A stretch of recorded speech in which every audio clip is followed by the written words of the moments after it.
Hey everybody, welcome to AOPA's Don't Get Rusty webinar. And by the way, we'll have a special announcement about that title maybe at the end of the episode here today.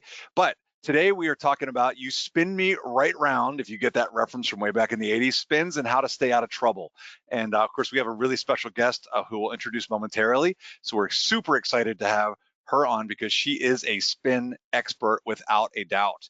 But let's do a little bit of housekeeping before we get started. On your controls, if you are looking on a computer, a PC or a Mac or whatever, you should see a panel that looks something like this. So if you have a question, make sure you fill in the question down at the below. You're going to click on that little question mark, like the little cartoon bubble, whoops, and then fill in your question. Make sure you hit the send button or we won't see it. If you are on a tablet, look for the little question mark, type in your question, and again, make sure you hit that send button, and then that way we'll make sure that we see it, and it even gives us, as you can see the note there, a timestamp on when those arrive. My name, as always, is Chris Moser. I'm the Senior Director of Flight Training Education here at AOPA. I work to help out flight schools and CFIs through various programs, as you can see, and I was a teacher, and I'm a CFI. And with me, back, he had a little break last month, is Dan Justman. Say hello, Dan. Hello, Dan. Stealing Steven's thunder, but I'm doing it anyways. That's all good. Yes, we Thank are. you, Chris. Chris, I love your intro. It's, as always, I'm Chris Moser. Yes, you are. And we are really proud to be here with you. That's great. Hey, everybody, Dan Justman. I get to work and lead the 4 You Can Fly initiatives. Chris, his great flight training initiative team, high school flying clubs, Rusty Pilots as well, instrument rated private pilot. And very, very excited to see many of you at EAA AirVenture Oshkosh next week. And with that, would love to introduce our special guest, Catherine Cavagnaro, who is an accomplished aerobatics instructor and award-winning CFI, DPE, mathematics professor, author, and a very good friend to AOPA and the AOPA Foundation. Catherine, welcome. We are thrilled to have you here today. Hey, thank you so much. I appreciate the opportunity to join you here today.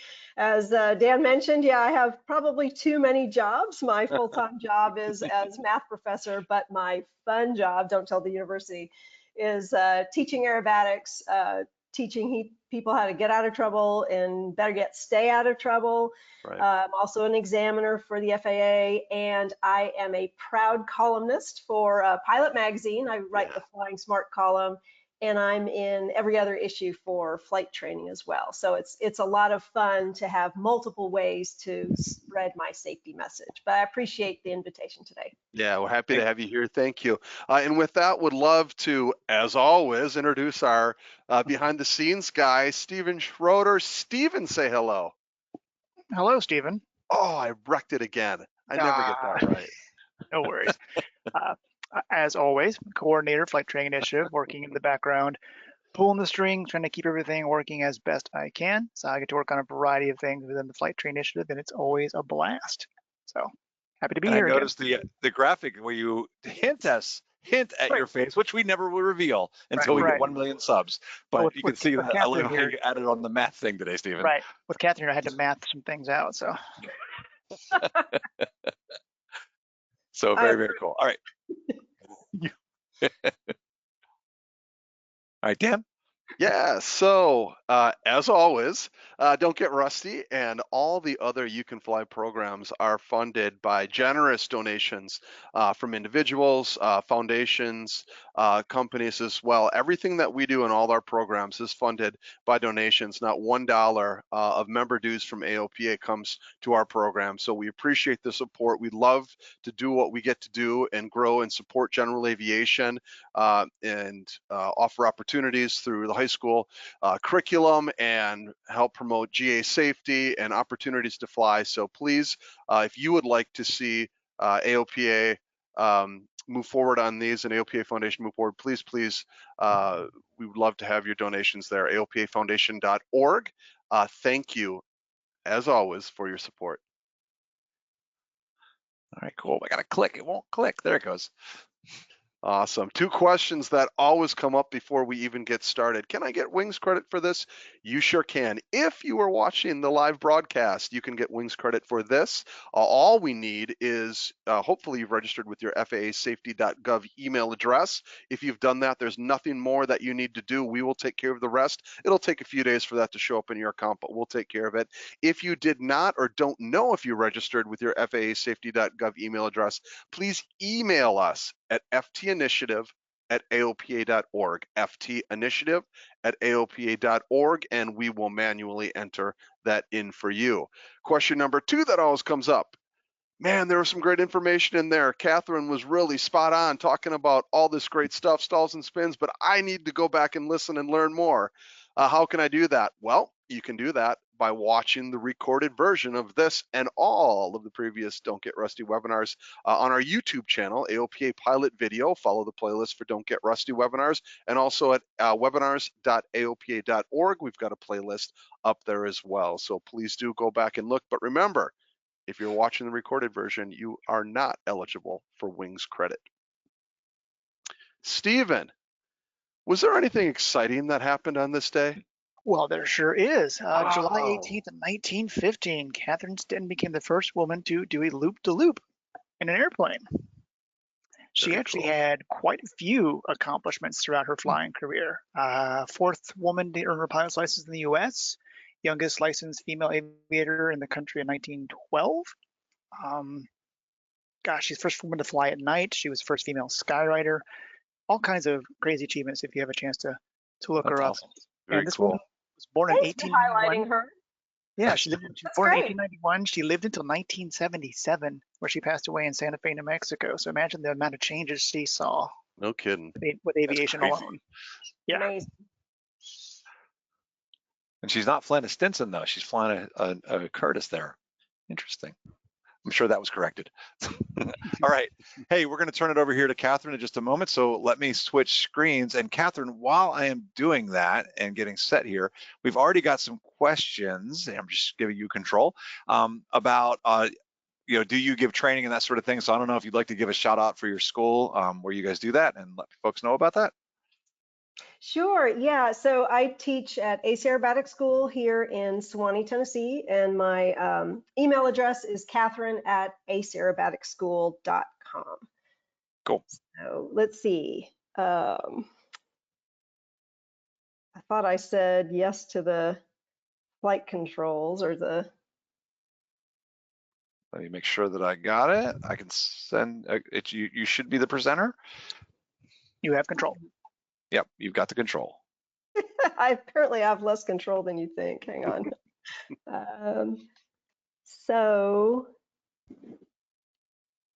I'm going to stop that and try showing it again. Okay. Let me know if you can you see it? Not yet. I'm going to give it a moment. And if not, what I'll do is I'll take it back and just do it one more time. Okay. There we go. Let's try that. I'm going to take that back, hit show Okay. my screen, and I'm going to throw it to you again. Here we go. Okay.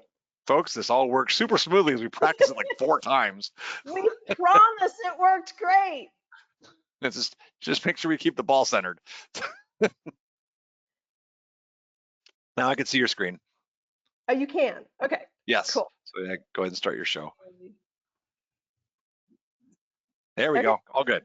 Awesome. All right. So thanks again for having me to talk about such an important topic, one about which I am quite passionate. So today, in talking about spins, I'm going to talk first of all about the aerodynamics of stalls and spins, how they happen, how you can recover, maybe more importantly, how to avoid them. I'm going to answer probably the most common question that I get on stalls and spins, and then I'm going to let you all ask questions that I didn't end up discussing during the webinar. All right. So first of all, let's talk about stalls. So a stall is one of the key ingredients to a spin. So, and before we talk about stalls, let's talk about what makes an airplane fly to begin with. Of course, lift is one of the 4 forces on which we rely. And I love this smoke tunnel video because it shows you that higher velocity flow across the top. Bernoulli is the one who noticed that corresponds to a lower pressure environment up top.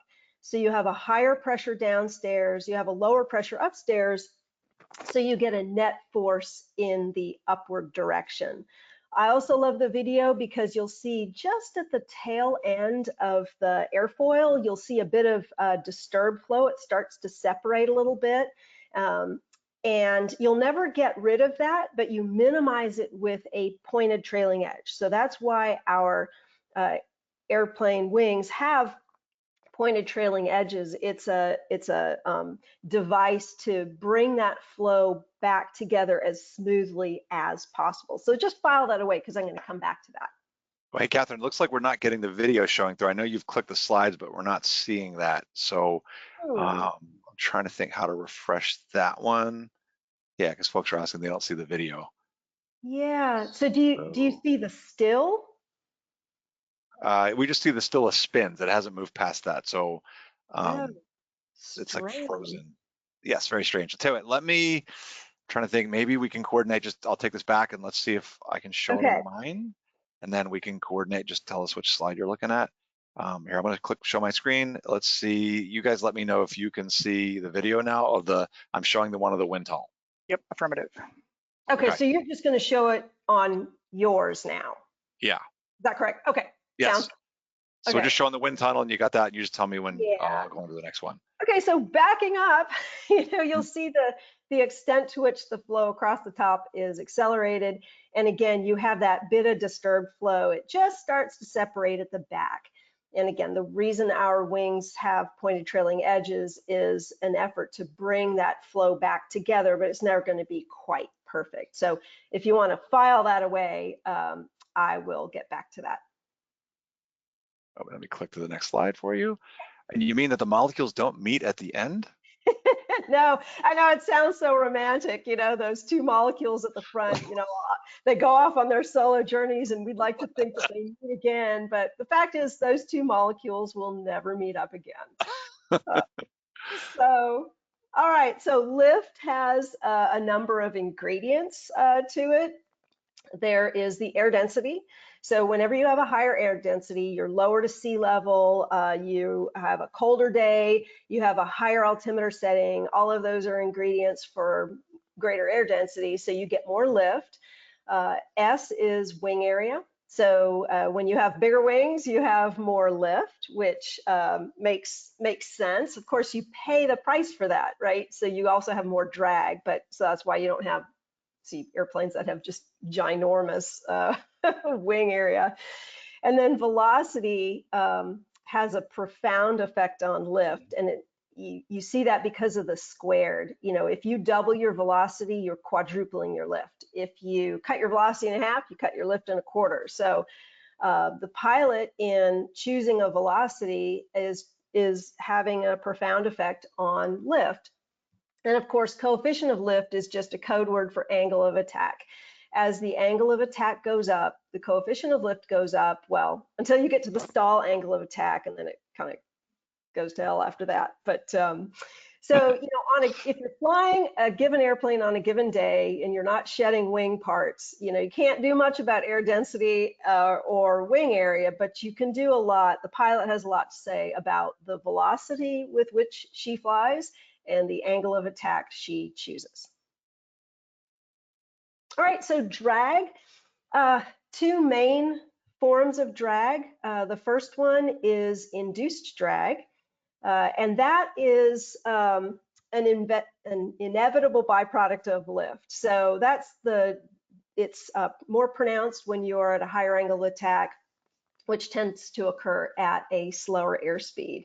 The other main source of drag is parasite, and that's characterized more by high velocity flight. So we're going to be talking more about induced drag. And of course, total drag you get by adding the two together. So the slower you fly, you get a lot of drag because it's induced. The higher speed with which you fly, you get a more parasite drag. But anyway, we're concentrating on the induced drag. All right, cool. We got another video next, I believe.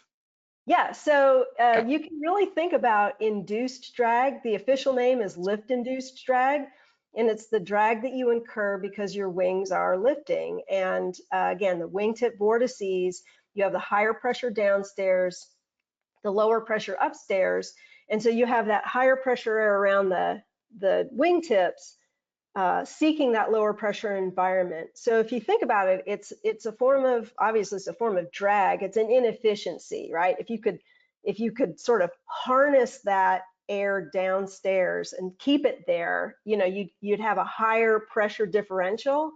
And so, you know, you'd get more lift that way. And that's one of the effects of winglets, is it's an attempt to try to keep more of that air separated. But what I wanted you to see with this is, as you change the angle of attack of the wing, the vortices become stronger. So you're just witnessing induced drag right there with wingtip vortices. So the thing I want you to remember is, when a wing is producing lift, you're getting a vortex. If you don't see a vortex, it means the wing isn't lifting, because you don't have that pressure differential. Such a cool video. I love it. Yeah, by the way, I'm going to highlight where you can find these and more of these smoke tunnel videos later. So I think they're amazing. Cool. So a stall at a lower angle of attack, you have that nice, mostly attached flow. And as you raise the angle of attack, what's happening is that separation point that you saw in the earlier smoke tunnel video, it starts to move forward along the wing, and you get what's called a separation bubble back there. As you raise the angle of attack even more, that separation bubble envelops more and more of the wing, and when it envelops most of the wing, that's when we say that the wing is stalled and the wing is at its critical angle of attack. So I've got another smoke tunnel video for you if you want to go next.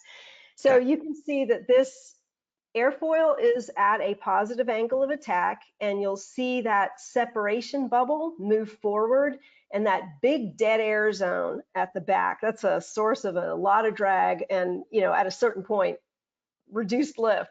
The good news about a stall is, if you don't like it, all you have to do is push forward on the yoke or stick, and you lower that angle of attack, and immediately that flow reattaches again, and you get your nice lift back. So, all right. Cool. So we'll go next to spins. So what a spin is, it's an aggravated stall with auto rotation. And if you want to hold off on playing the video right here for a sec. Yeah, go ahead. Go to the next slide. Okay. Okay. Got it. So like I said, it's an aggravated stall with auto rotation. The ingredients are a stall and a lack of coordination. If you have those two together, you're on your way into a spin, guaranteed. The phases of the spin are the approach to the stall and the stall itself. And like I said, if there's any lack of coordination, any yawing motion in there, then what happens is you'll enter the incipient phase of the spin. And I'll talk about the difference in angle of attack in just a minute. But the incipient phase of the spin is characterized by, well, you can think of your airplane like a gyroscope. The faster it moves, the faster or the harder it's going to be to stop. So the incipient phase of the spin is when the airplane is building up rotational energy. When it's achieved all of the rotational energy it's going to have, that's when you're in the developed phase of the spin. That phase is also characterized by the fact that your flight path is vertical, and it's pretty quick, and your rotation rates around all of the axes are either constant or repeatable. So that's the definition of a developed stable spin. And then, of course, the recovery phase is the one that we want every spin to have, and we want it to have it with sufficient altitude for recovery. It's interesting. What's counterintuitive about spins usually, Chris, when we teach spins, or when I examine students on a practical exam, what do? They put the nose up really high. We're looking at the sky, and they know that to recover you're going to push. But what's counterintuitive about spins is you're actually looking at the ground. So when you are staring at the ground, it's pretty counterintuitive to push. But if you don't like all the ground you're seeing, I'm going to need you to see more of it before the recovery. So if you were in another airplane watching somebody else spin, this is what it would look like. Oh, it's so cool. Here we go. So here is the approach to the stall. At the stall, I'm going to have a paucity of coordination, and you can see that my left wing is dropping. And he initially goes, this is Wilbur, he initially goes over on his back and then settles into an upright spin. At this point, it's good and developed. In this airplane, about 3 turns is about the time it needs to build up its rotational energy. And yeah, trust me, you're seeing a lot of ground as you're going around. And at this point, pretty soon, I'm going to see more during the recovery. So you'll see the nose go down. I think it's right there. Nose goes down, flow reattaches, I unstall the wings, and I fly out. Catherine, quick question and ask for clarification on what is the developed phase? Could you just repeat that definition? Yeah, the developed phase is when it reaches basically its maximum rotational energy that it's going to have. And that energy can actually be, it's a bit complicated. A stable spin is the rotation rates around all of the axes are either constant or repeatable. But the developed phase is characterized by vertical flight path, maximum rotational energy. And And maybe even in terms of, I remember too, I'm not an expert by any means. I did my spin training as a CFI, but I remember too, it's just like as you start to spin, that rotation's kind of slow, and then they say it wraps up, and then it gets to a point where it doesn't spin any faster than that. So I always thought, to me, that's what I was like, oh, that's developed now. Yeah. And I'm scared now. And again, it tends to be harder to recover in the developed phase just because, your gyroscope is spinning faster. The faster those things turn, generally the harder they are to stop. Cool. Catherine, how much elevation was lost in that spin in that video? Could you estimate that? That was a question from one of our. Yeah. Yeah, in this airplane, once you're developed, each turn is worth about 200 feet. So that was a 20-turn spin, I believe.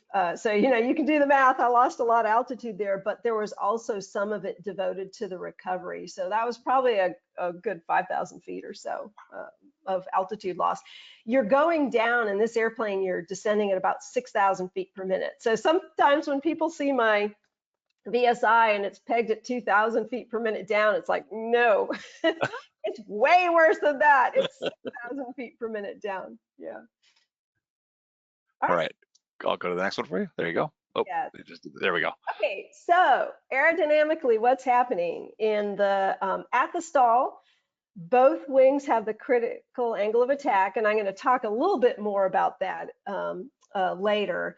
But generally speaking, both wings have the same critical angle of attack. And once you introduce yaw into the picture, what happens is your outside wing moves more quickly, and so it's going to get more lift. Remember, velocity has that effect on lift. So what happens is your outside wing then gets an upward moving component to it. Your inside wing is downwardly moving. So your downwardly moving wing moves into a position of being at a higher angle of attack. So your outside wing, being at a lower angle of attack, has more lift and less drag. Your inside wing has less lift, way more drag, and that's that imbalance that can set up and perpetuate that spinning motion. All right, so if you want to go to the next slide, but don't click the video yet, that would be great. Yep. All right, so here is another, I think this is like a 20-ish turn spin, but I put tufting all over Wilbur's wings, and I did that because when you see those streamers dancing around, that you're witnessing the separation bubble. So if you can see those strings dancing all over, then and it's going to the forward part of the wing, you know that that part of the wing is stalled. I also put, if you can see on the end of the wingtips, I put these funnels that I got from Walmart on strings. And so I taped those to the edges of the wing so that you could witness the vortex action. Because remember, when a wing is lifting, it's creating a vortex. So, all right, if you want to play the video, that'd be great. You got it. Here we go. So you'll see right now that the... Come on. Oh, what's going on? Why is it not playing? No. Oh, no. The video just that does not want to work. No, this was good stuff. It was a really good video. Okay, Yeah. I will see if I can recover over here. Let me go look. So I wonder too if that doesn't work on your end, maybe you can hand it back over to me. You got it. Here it comes. My end. Oh, hang on. Let me. Okay. Let's see if yours works. All right. See if mine works. Okay, it's coming to you. Okay. Tell me if and when you see my screen. Not just yet. There it goes. It's on. Okay. Let's see if the video will work. Oh, look at that. It's working. It's working. Yes. Okay. So here I go into the spin. And what's interesting is if you look at the inside wing, look at all those tufts dancing. That wing is completely stalled. And you'll look, there's no vortex action on the inside wing. The outside wing is also mostly stalled, but there's enough attached flow to create a vortex out there. So the inside wing isn't lifting, the outside wing is. And so that's what, in this case, is keeping that spinning motion going. You'll also see that, you know, I'll put the nose down in a minute, and you'll see immediately that rotation stops, the flow gets reattached, and I get my symmetric lift back, which is, you know, a thing of beauty, in my opinion. So, all right, I'm going to try keeping it on my end and see if it'll keep working. Okay, so here's a video that I took about a year or so ago, and it's with a 360 camera. And there's just some interesting characteristics about this airplane that I think are cool. So it's another long spin. And by the way, this is what Sewanee, Tennessee looks like. So this is where I do my spins and such. And I like this video too, because you'll see during the recovery, it's the best video I have that shows the extent to which that nose goes down in order to recover from the spin. And by the way, the engine quits in this and the prop comes to a stop. But that doesn't change the spin recovery. So we just let that happen. There goes. And now here's the recovery. The nose goes forward. We get our lift back. And now we worry about starting the engine. So my student yelled clear. He was responsible. And, and then held the nose down and basically air started the propeller. So, you know, I have a lot of fun teaching spins, and you know, what I try to share with my students is that if you have good altitude in a good airplane, good flight conditions, and good knowledge of spins on board, spins are fun. But if you take any one of those away, they're not fun anymore, and they're potentially very dangerous. So anyway, that's a fun video. I'm in love with that video, so I had to include it. Hey, Catherine, question from Andre. How many G's do you experience during a spin? That's a great question. Okay, so when I go into the spin, initially I get light in my seat. So that basically when he goes upside down initially, it might get close to 0 G's. And then during that first turn, he kind of digs in and it's about 2 G's or so. But when you get to the developed phase, it goes back to 1 G. So if you stare at my accelerometer during the spin, it's actually 1 G. So the spin itself is not stressful to the airplane. Now, during the recovery procedure, when you push forward, you might get maybe half a G, something like that, so you feel a little light. And then during the pull out, you go between, say, 2.5, 3.5 Gs, somewhere in there. So it's actually the pull out itself that is you incur the greatest load factor. And two quick things. One, somebody's asking about Wilbur, and they asked about if you got the idea for the funnels from Kirshner. I thought you might want to make the connection there for folks. Absolutely. And then the other one, maybe explain too why the engine quit, just so nobody's thinking it was a mechanical issue. Oh, sure. Yeah. Okay. So yeah, my mentor was Bill Kirshner, and I taught with him for the last few years of his life, and he was always doing those sorts of visualizations as well. So the cones on the wingtips, where he did that with some aircraft, not the as far as I know, not the strings on the wings, but I did these videos after his passing in 2007. And the thing is, GoPros and Garmin Verbs and all of those sorts of cameras they're amazing. The quality is amazing. So yes, I got these ideas from Bill Kirshner, who was my mentor. I think he would have been in love with the quality of these videos. I wish I could show them to him. So yeah, shout out to Bill Kirshner. He was amazing. And then yeah, why did the engine quit? Okay, so what happens during the spin is that the fuel in the tanks becomes unported to the outside of the tanks, and if the tanks are low enough, it becomes unavailable at the pickup in the fuel tank.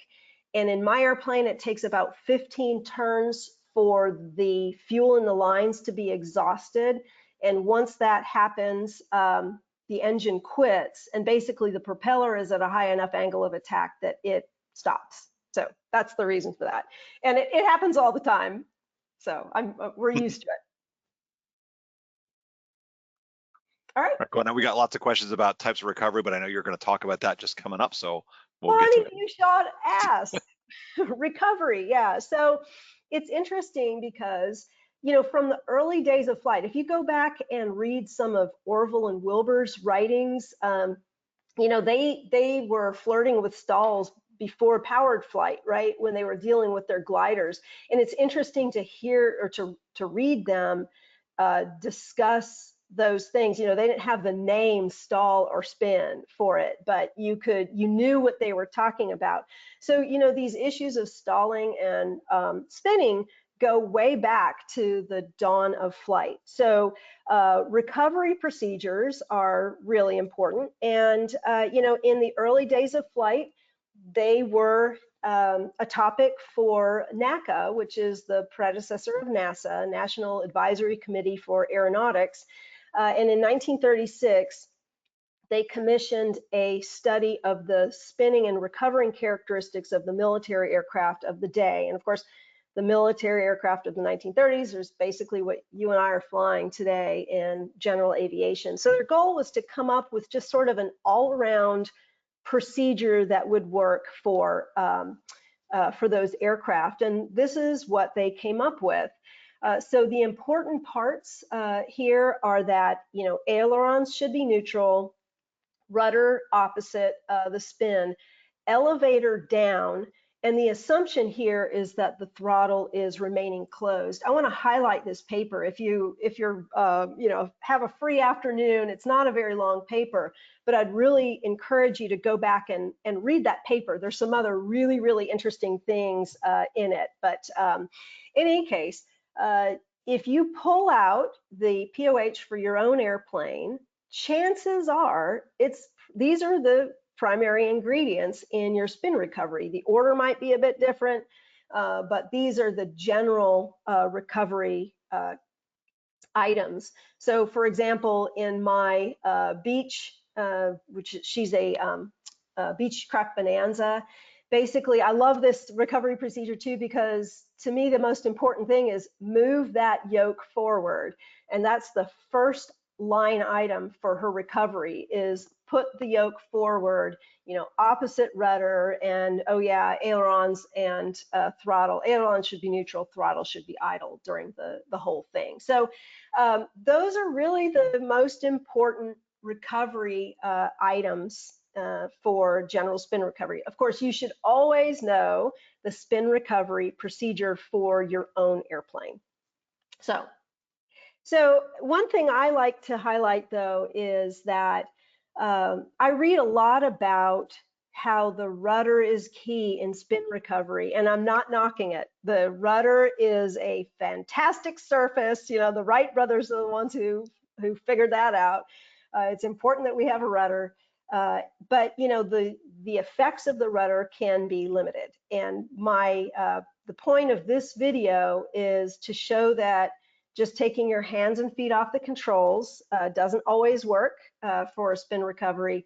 And then the rudder doesn't work. In my airplane, the rudder doesn't even slow the rotation. So here's a video that I took, 3 different angles where you could see the same spin. I'll get it going. So when I go into the spin, and after I think 3 turns or so, I take my hands and feet off the controls, and when you see my hand go up, you'll know I'm doing that.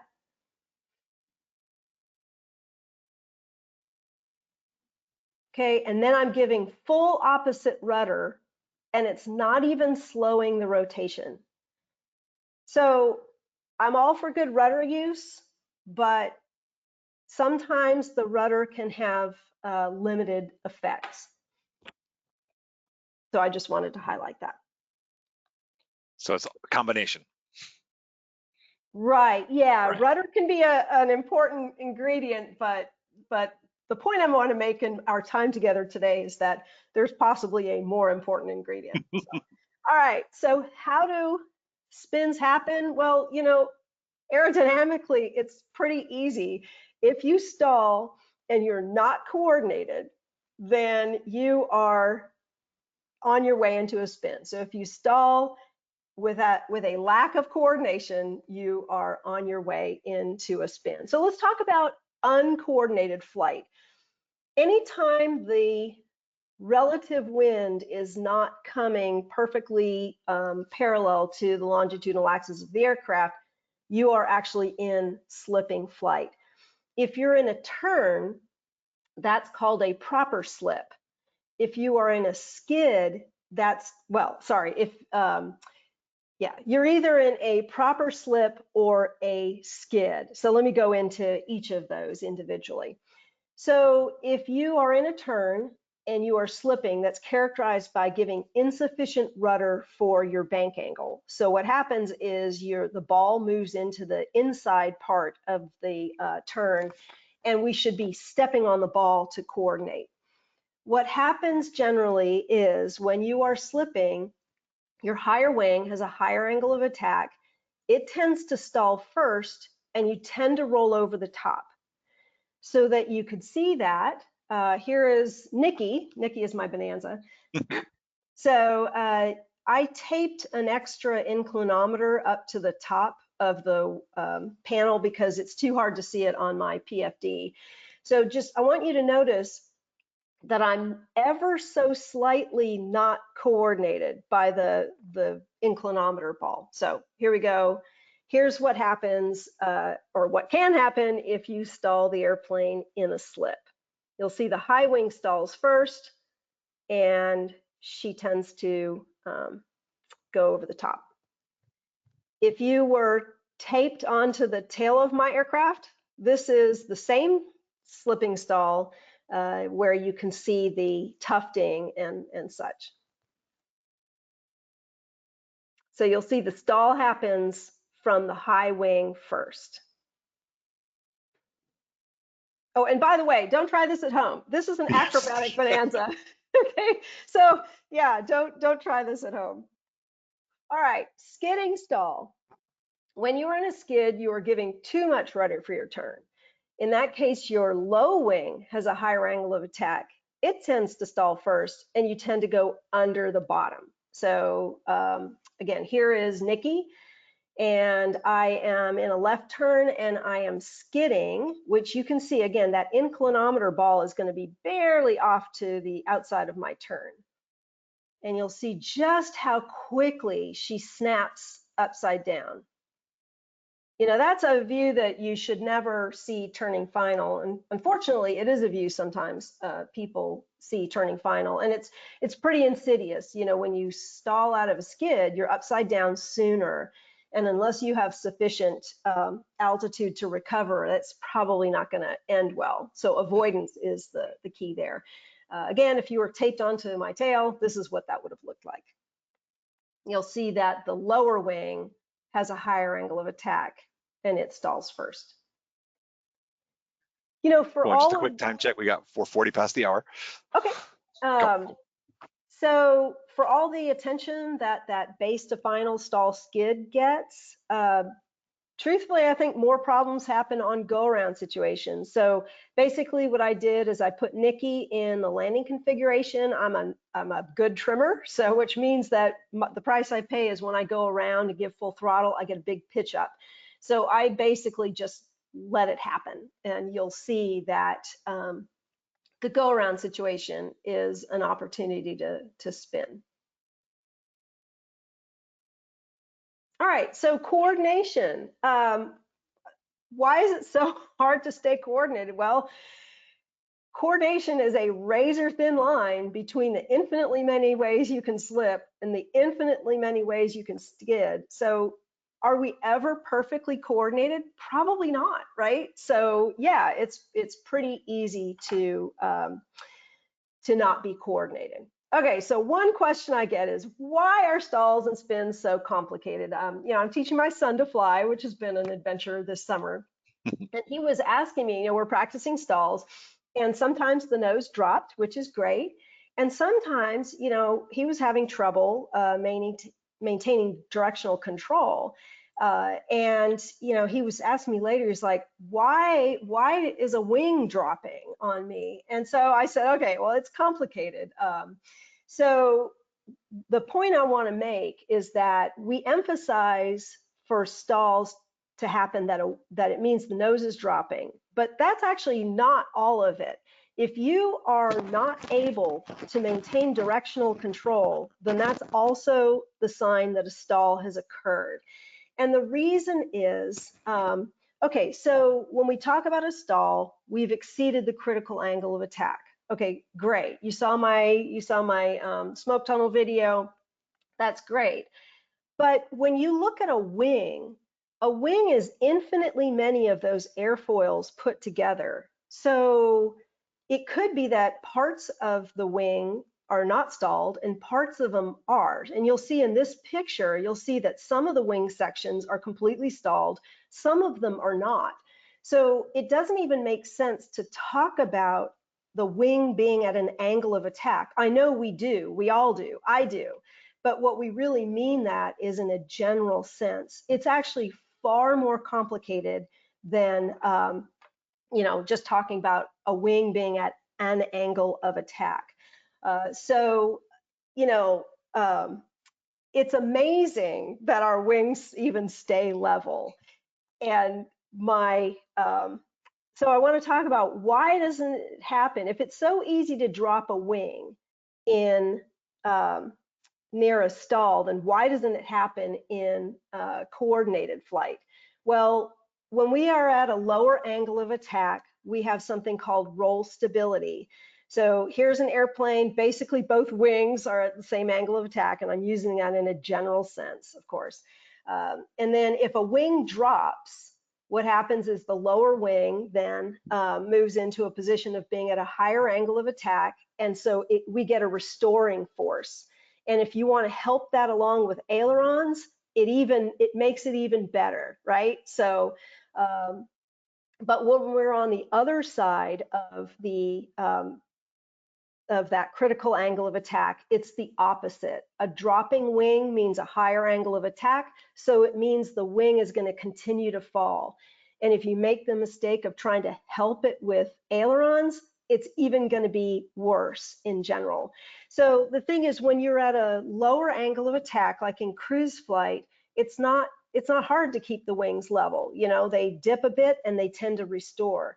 But on the when you're at or beyond the critical angle of attack, it can be opposite. So again, stable when you're at a lower angle of attack, and you have unstable roll stability at or beyond a stall. So here's a video that I just shot with my son a few days ago. Like I said, I'm teaching him to fly in Wilbur, and I asked him to try to keep the wings level. The ailerons and the yoke was basically mine. The elevator and the ailerons were mine. I held the airplane in a stall, and I asked him to keep the wings level using only the rudder pedals. And so here's what happened.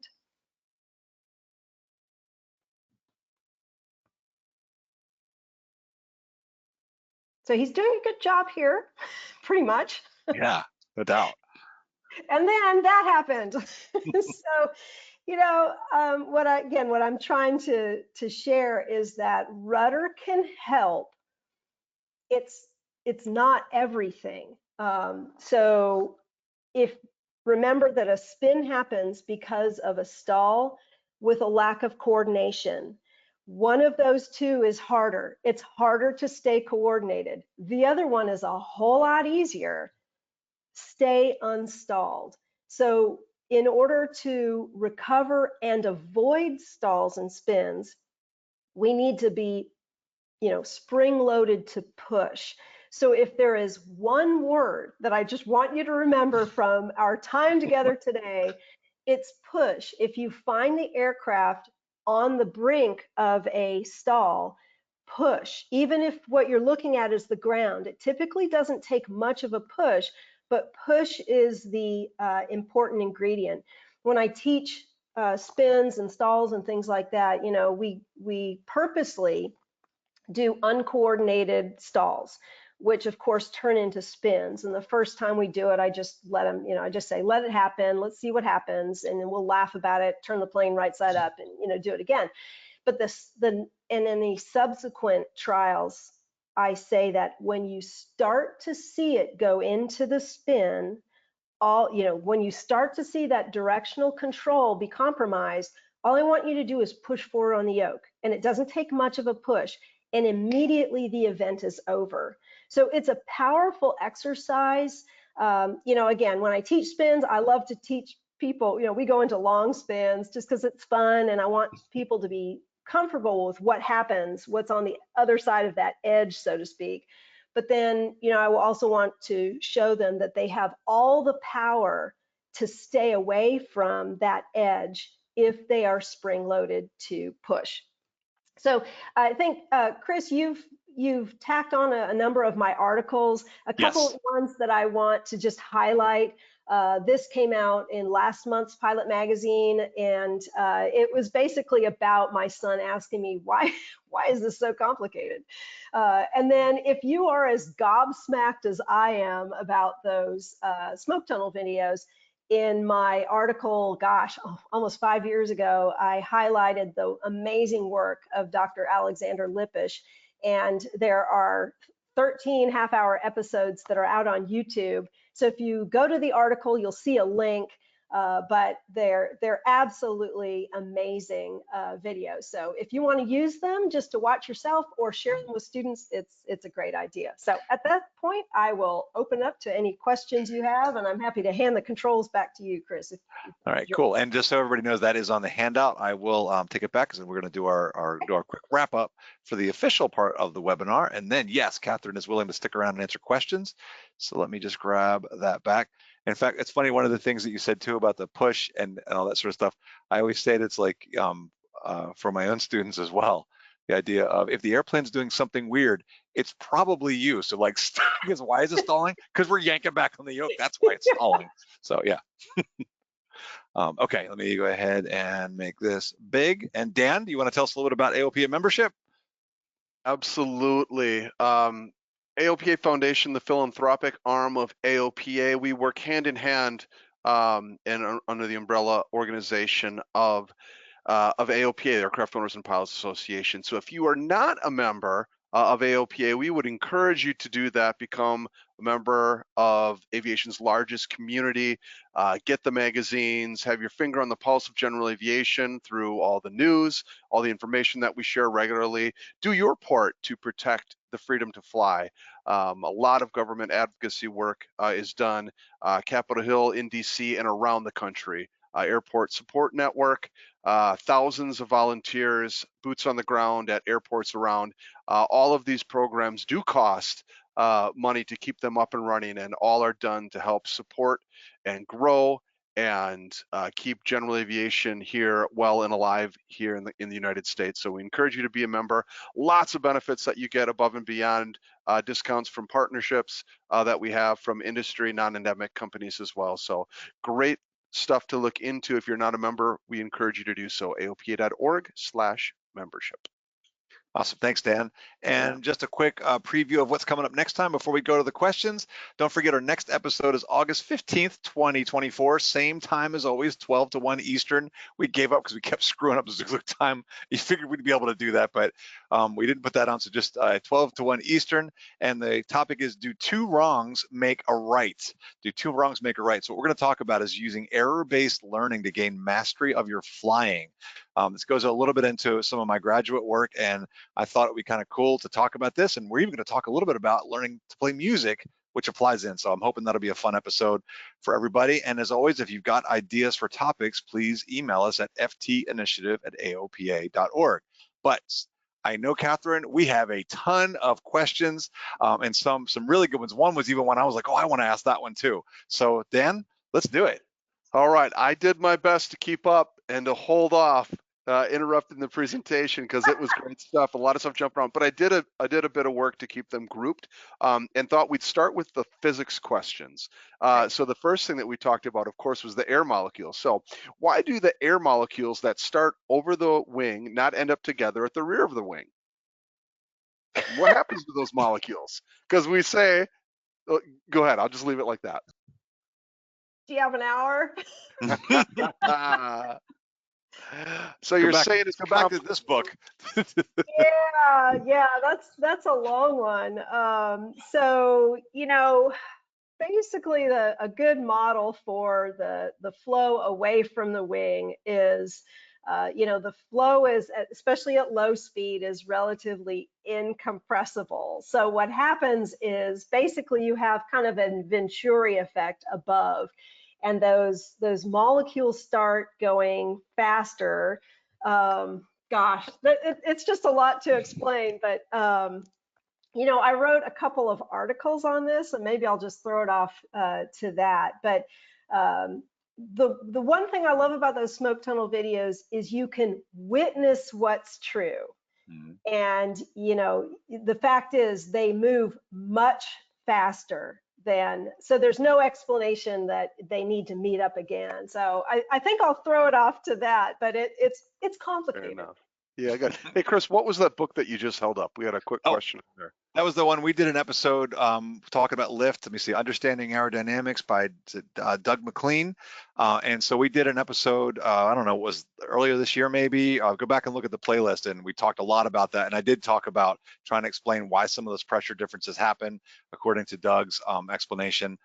Catherine knows actually all the math, so she can read the rest of that book because I never took calculus, but I understood all that. But yeah, that's that's a good way to anyway, check out the thing. I think I hope I did a good job of explaining that. And I know Catherine's articles are great too. So you can just look up Catherine Cavagnaro and AOPA. AOPA. Yeah, you'll find all of them.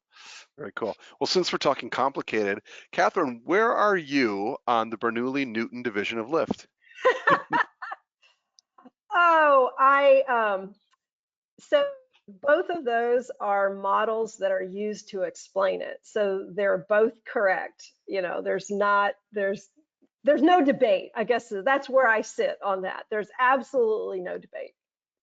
I'm pro Bernoulli. I'm pro Newton. Awesome. I love it. Could you go through how the spin direction is determined again? The spin direction. Maybe I'm not understanding that question. Which way it rotates, I think, which they spin left or right. There were several questions on, and in a second part of that too is how do you remember which input to put for the rudder, but part of it was how do you know, like you're starting, how do you know that which way the aircraft is going to spin? Is there a way to Okay. realize or understand quicker? Okay, I'll talk about some things and then you tell me if I'm Okay. going down the right road. So, sometimes things happen so fast, it can be, it's disorienting. And if you look at that McAvoy article from 1936, he spends a lot of time talking about how even test pilots were disoriented in the spins. So if you look at your, say, turn coordinator, the ball is useless. The ball part of that during a spin is totally useless. But if you have a turn coordinator, it basically is telling you a combination of your roll rate and yaw rate. And when you are in an upright spin, you're rolling and yawing in the same direction. So your turn the airplane part of that, or if you've got a PFD, right, that has a magenta line, that's going to be telling you the direction in which you're rolling and yawing. And so that's going to be the indication of which direction you're spinning.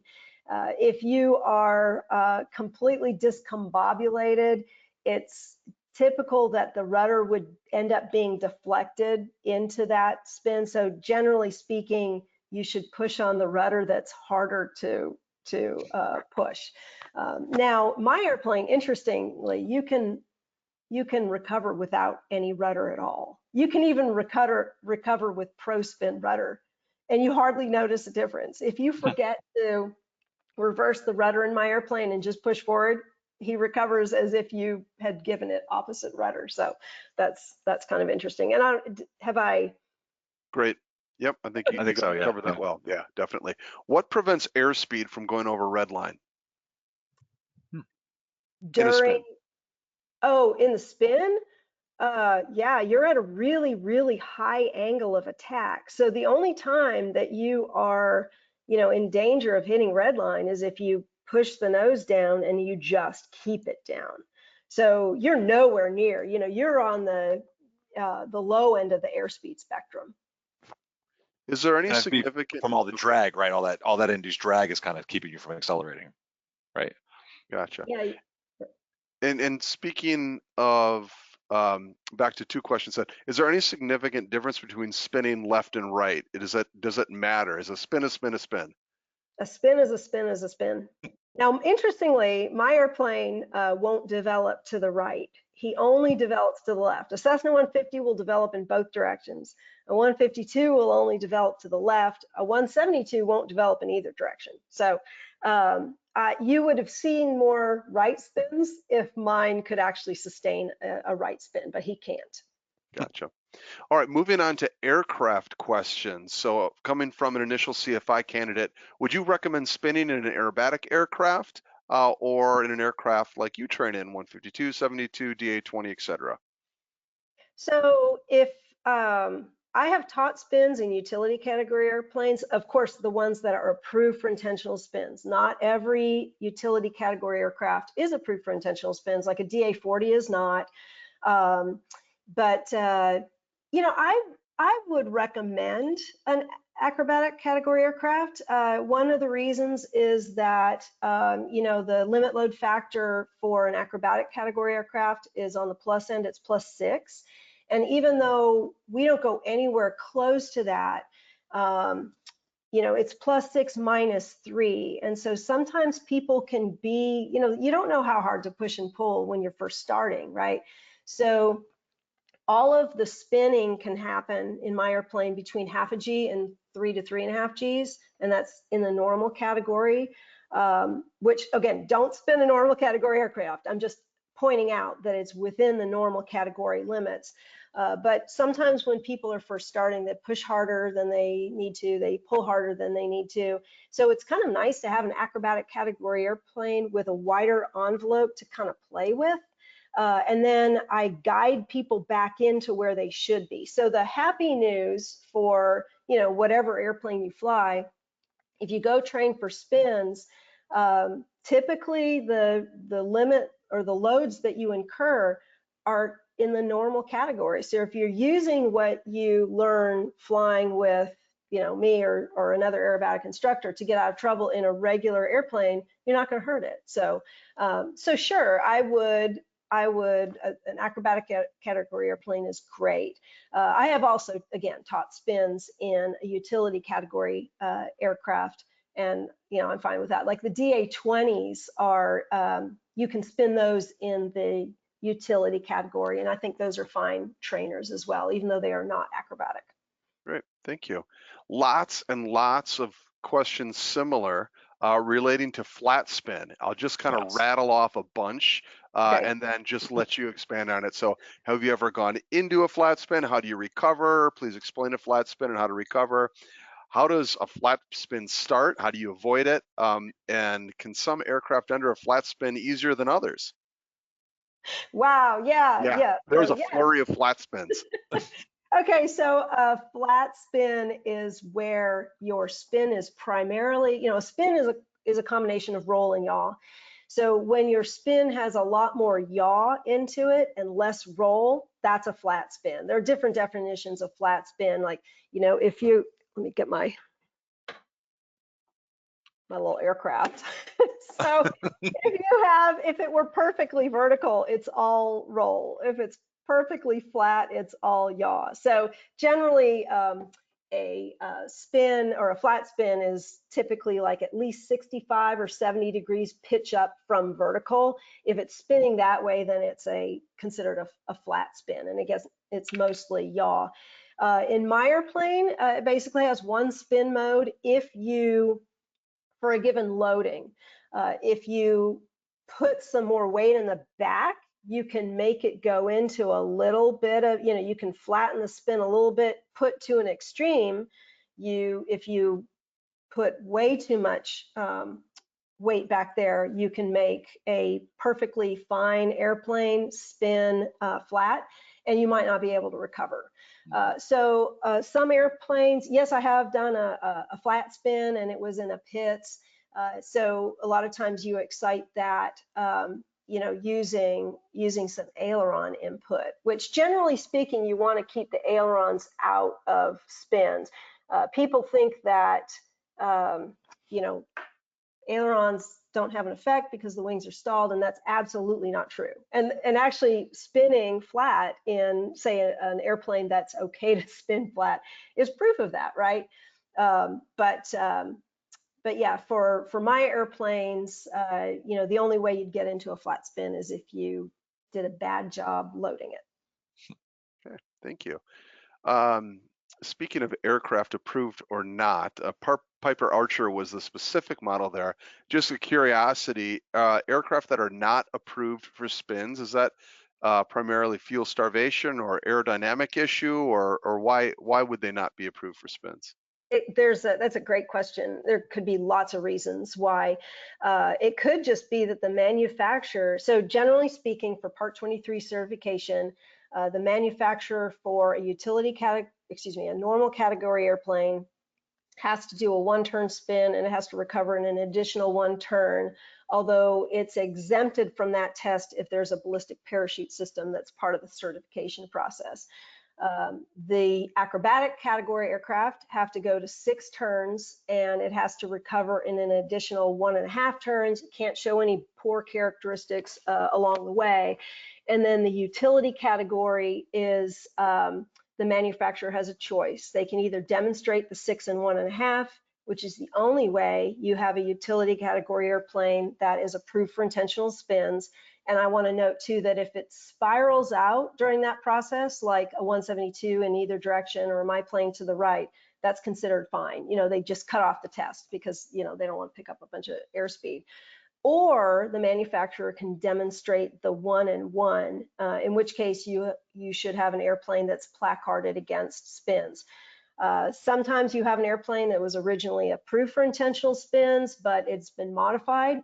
It could be the STC holder just didn't do the spin test. They didn't want to, or so there could be lots of reasons why the plane is not approved for intentional spins. It could be they started it and they had some not great spin characteristics along the way. So they chose to preclude intentional spins.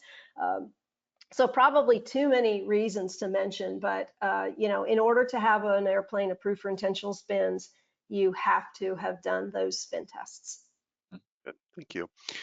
Moving on to the safety training technique bucket of questions. What stall spin situation is most prevalent and leads to fatalities?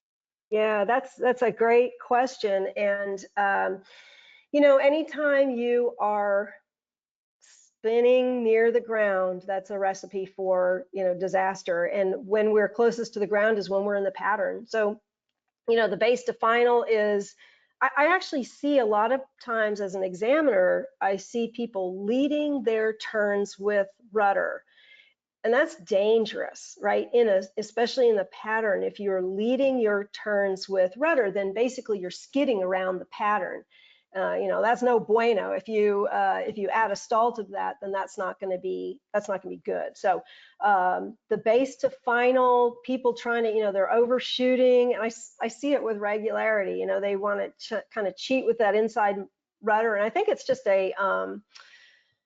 I don't think it's necessarily a conscious choice, right? We're used to skidding. You drive a car and you pull into a parking lot, you make a left, and everybody has kind of moved to the outside. We're used to that sensation in a car, but it shouldn't feel natural in an airplane.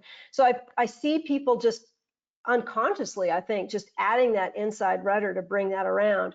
But it's my understanding that more accidents actually occur in the go-around phase than that base to final situation. So, like I said, I'm an aggressive trimmer. I want to make my time in the pattern as easy as possible. So I trim to achieve the airspeed that I want, so I can nail my approach speeds. Again, the price I pay for that, I give full power and whoosh, my nose wants to go up. So I need to be spring loaded to push forward on the yoke. So that's a long-winded way of saying that my understanding, and this is not I don't have a bunch of personal research on this, but my understanding is that the go-around situation is at least, if not more problematic than the base to final. Okay. What do you think are the best techniques to teach stall spin accident prevention? So there are lots of schools of thought on this. There's a big, some people will only teach avoidance. And I think I teach avoidance as well. I like to show people the full, I want to show them the full effect of going way beyond that edge, because I think,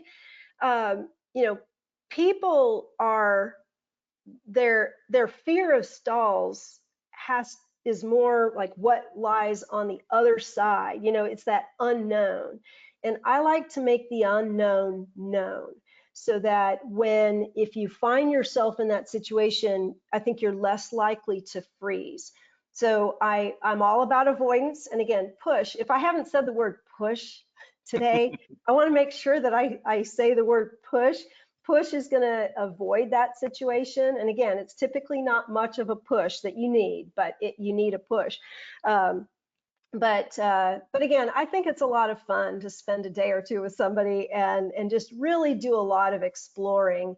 And I think that makes the anxiety level go down, and it makes your confidence go way up. So I'm a big fan of doing both avoidance and just exploring the spin and having fun with it too. How about simulation of stall spins at home, or non-motion simulators? Is there value to that, or is it so unrealistic that it doesn't really make that a worthwhile exercise? Yeah, that's a good question. Well, I'm big on simulation. Simulation is fantastic for a lot of phases of flight.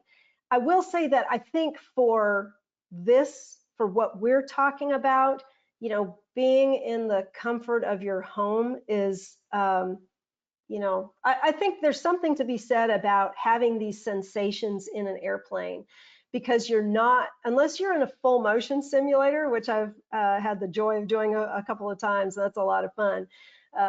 It's not going to be the same. Like, you can read about and watch videos all day long In fact, I show a bunch of videos when I teach spins, and before we ever go fly, they've seen a bunch of videos so that, hopefully they're as familiar as possible with what we're going to do. And then, I get the question like, wait, you didn't tell me it was going to be like that.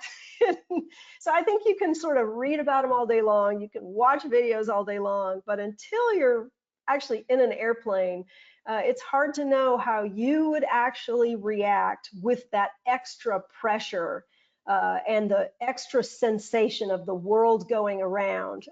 So I think there's some value, especially for just sort of getting the procedures down. But I think that you got to get in an airplane.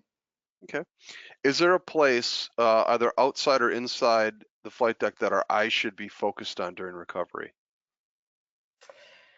Gosh. Okay, so that's, again, great question. I like to make these as much an outside maneuver as possible because looking in the panel can be really disorienting. So if you've got good visual references, I would be looking outside. Of course, you're going to need to check in on your, your instruments. For example, when you are pushing the nose forward as part of the recovery, you know that you've pushed forward enough because the rotation has stopped, but you can back that up by the fact that your airspeed has now come alive. It's now off the peg. So I think there's value in checking in to the panel, but I think it's when you're looking at these, it's mostly an outside maneuver. Okay.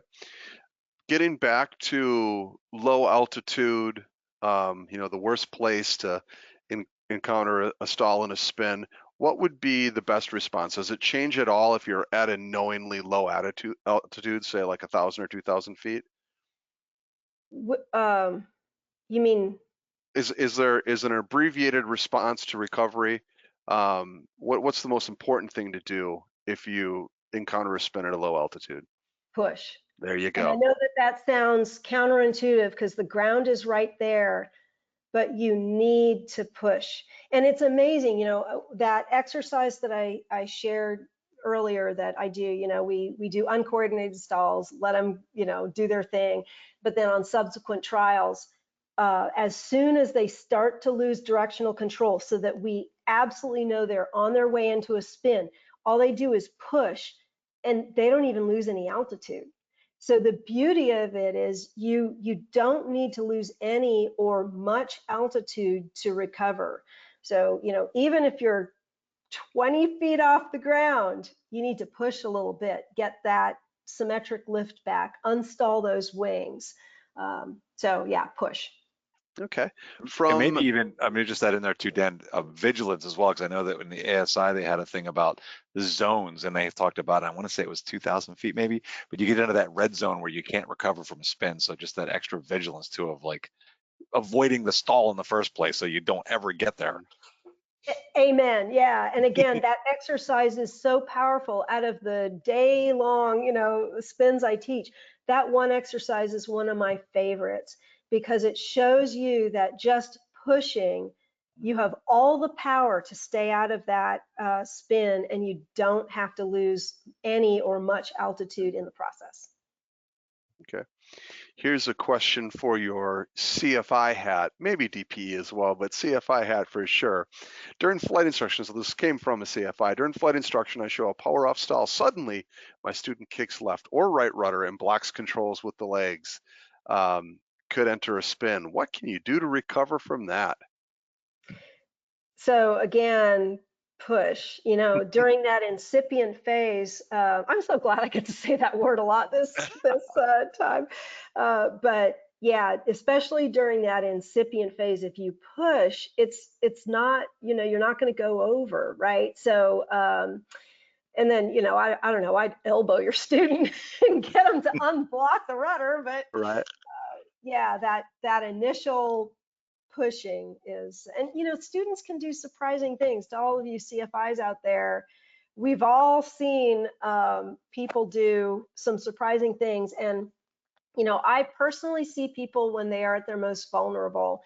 They don't come to fly with me typically because they want to thrill in an airplane. They come to me because they're afraid to stall an airplane, and that fear which honestly is often passed on to them by their instructors, because, you know, my mentor, throw out to Bill Kirshner, he used to say that the typical CFI spin sign off was when two equally scared people got in a plane and to go spin it. And there's some truth there, right? There's an what I try to do in my own training is to replace an irrational fear of stalls and spins with a healthy respect for them. So again, you're seeing people at their most vulnerable. So another thing that I would suggest is having way more altitude than you think. You know, the FAA requires that we be recovered from such maneuvers at least 1,500 feet above the ground. When I'm with a student, I double that to 3,000. And at first, I've got way more than that. We are recovered from spins typically in the beginning at least 4,000 to 5,000 feet AGL. And as a pedagogical, you know, there's a pedagogical reason for it as well. Obviously, the safety, right? You know, you avail yourself of many more options if you are higher. But for a pedagogical reason, you know, everyone, when they're first learning spins, they're slower than, you know, they've never done one before. They might forget a step. And if we have that extra altitude, it allows me the opportunity to, you know, like sit there with my arms crossed and say something like, why don't you try pushing forward? And then, you know, when they're the ones who recover, that's empowering. And that's a great teaching moment. So I'd also suggest you have way more altitude than you need, and that way you can you know, deal with a student who is frozen up in a safer way. Cool. Does the speed of spin increase with each additional rotation, and then to what point? So great question again. So the developed phase of the spin, like I said, a stable spin has constant, you reach a point where all the rotation rates around the three axes, you know, longitudinal, lateral, and directional, they all have the same rate. So, or it's repeatable. So by definition, if you are in a stable developed spin, it's not speeding up. Now, yeah, so some airplanes don't have a stable spin, but in order to be certificated in the acrobatic category, it would have to at least be stable for a while. So yeah, my airplanes don't speed up after a certain point. All right, couple of questions here. I'm going to piggyback these on top of each other, but how do you recover from a spin in IMC? And then also, what about spins in a multi-engine aircraft? Ooh. Oh, and to tie on to that, somebody had asked too, what does a spin look like in IMC when you're looking at the instruments? Which I thought was a good one. Yeah, that's great questions. Okay, so first the IMC. So that's something that I actually will do. I don't put people under the hood because that is super disorienting. I just invite them to look at the panel as much as possible. So of course the airplane doesn't know that it's in IMC. So the recovery procedure is going to be the same, but the pilot isn't necessarily going to know, you know, when to go from one step to the next. So for example, in my Cessna, you're going to close the throttle, make sure the ailerons are neutral. So far, so good. Give rudder opposite the direction of the turn. So I'm going to look at the turn coordinator or the, you know, the turn indicator on my PFD, and I'm going to give rudder opposite that. I'm going to push until I see the airspeed indicator come off the peg with authority. In other words, it's not just bouncing back and forth, it's coming off and it's increasing. So at that point, my rotation is either stopped or it's at least stopping, and I'm going to push forward. Okay, so when do you, you know, stop pushing? Well, okay, so you're going to push. Sorry, I got that backwards. So you're going to push, airspeed's off the peg. Then you're going to neutralize the rudder and start your pull. Okay, you're going to keep pulling, pulling, pulling, and the airspeed indicator is going to be increasing, increasing, increasing, increasing, and then it's going to start to decrease again. When that reversal happens, you're in level flight, or at least close enough for government work. So you're going, then you're going to clean up the plane and keep it there for 10 seconds, get yourself recombobulated, and then you can pitch up and power up for a climb away from the ground. So those are some of the indications you'd use in IMC, which it's good to chair fly and practice that. The multi-engine, woo-wee. So multi-engine aircraft are not required to be spin tested. Why? Because we know they have terrible spin characteristics. So you do not spin a multi-engine aircraft. If you are training, and you're doing things like VMC demos and things like that, don't have any passengers in the back. That's not the time to bring your friend to, see if he or she wants to learn how to fly. Oh, let me go and, see your VMC demo. So it's all about avoidance in a twin. They put on some devices like nose strakes, the ventral fin down below, like you see on the Skycatcher, the 162. That airplane went into spin testing and had some bad characteristics. So it came out with a ventral fin down below, and it's precluded from intentional spin. So the airplanes that we know have bad spin characteristics, it's all about avoidance in those. If you were to lose your engine in a multi, you have all of the opportunity to get into a spin. And, that's some rich material. But the thing that you want to do then is, guess what? It's push. You want to push until you're at least at blue line. So again, I love that word push. Push to avoid stalling and spinning in any aircraft, but in particular a multi. Okay. Can I do a quick follow-up on the instrument one too? Because it's like, I know with a vacuum-powered attitude indicator, that's often going to tumble and be totally useless in IMC. But how do the electronic ones do on the PFDs? I have not spun an aircraft with a PFD. Okay, so I actually have a really interesting video, and so we do a spin, and we get out of it, and we're in the climb, and the whole PFD is still upside down. It's still blue side down, even though we are right side up. Wow. So I think that's just going to depend on installation. I haven't spun a lot of aircraft with electronic flight displays, but I know that one got my attention. So I would not rely, sometimes these fancy displays kind of give this veneer of accuracy. No. Yeah. Is there any fear of either damage to the aircraft or instrumentation from doing spins? I hear a lot about that, but I finally replaced my attitude indicator after 4,300 hours. It was the original attitude indicator. And Bill Kirshner and I think his airplane had about the same number of hours, which is, by the way, now in the Smithsonian.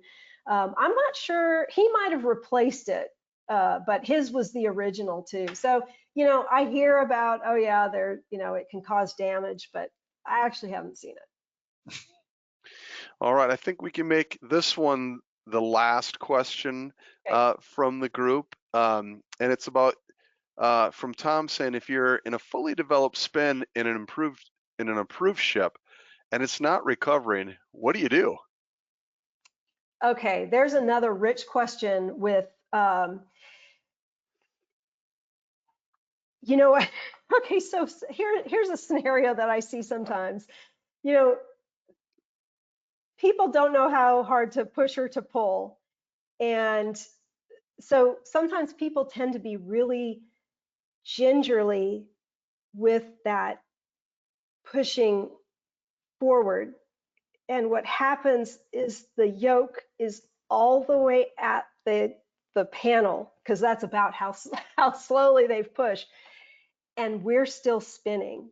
And that's usually the time when they look at me with like saucers for eyes. And I just say, back up and try it again.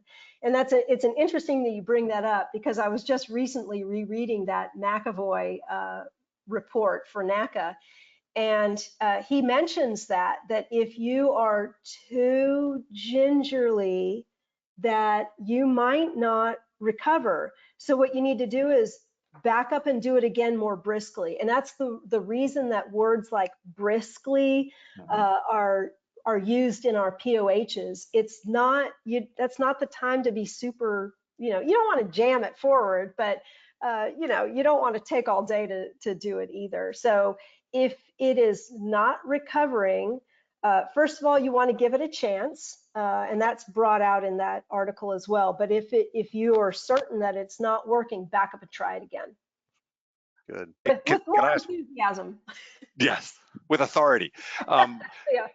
There's one question I thought was really applicable too here, just I wanted to hit on, which was folks asking about why do we not spin when we're doing a slip? Like, because you talked about, you showed those spins from slips and skids and everything, but when we're doing a slip to a landing, why are we not spinning then? Or what's the deal there? Because you're not stalling. The fact is, if you are in a slip and you stall, you can go into a spin. Now, there's no virtue in a skid, right? There's no flight condition in which somehow a skid is your answer. But slipping is a great maneuver. I slip every time I fly when I come in for a landing. So, one thing I'll say about a slip is, say if you're in a slip and your high wing has a higher angle of attack and it's going to stall first and you come over the top, at least you have more time to catch it while you're right side up. So you can spin out of a slip. You just need to make sure that you're not stalling, and then you'll avoid that spin. So that's a great question. Again, spin or slips are great. I do them all the time. You just have to keep a lower angle of attack. Cool. All So right, cool. lots and lots of thank yous and compliments and great job, great content, way more than we could possibly address here. But I think Chris and I certainly agree as well. This has been really fun, really helpful. So thank you, Catherine. And Chris, back to you to wrap it up. All right, great. Yes, and obviously, yeah, Catherine, it was totally fascinating, and like we're going to share a lot of these comments on here with you if you weren't able to see them. So thanks very much for being with us. Don't forget our next episode, August 15th, 2024. Do two wrongs make a right. We'll do using user error-based learning, to gain mastery of your flying. So I hope you join us then. So I want to thank all of you guys for being in the audience with us. I want to obviously thank Catherine for such an amazing job. And check out the video. It'll come up in a couple of days. So give it, till next week, early next week sometime, and you'll see it on YouTube and on the AOPA website. So until then, we will see you next time, and I hope you guys fly safe. Thanks, everybody.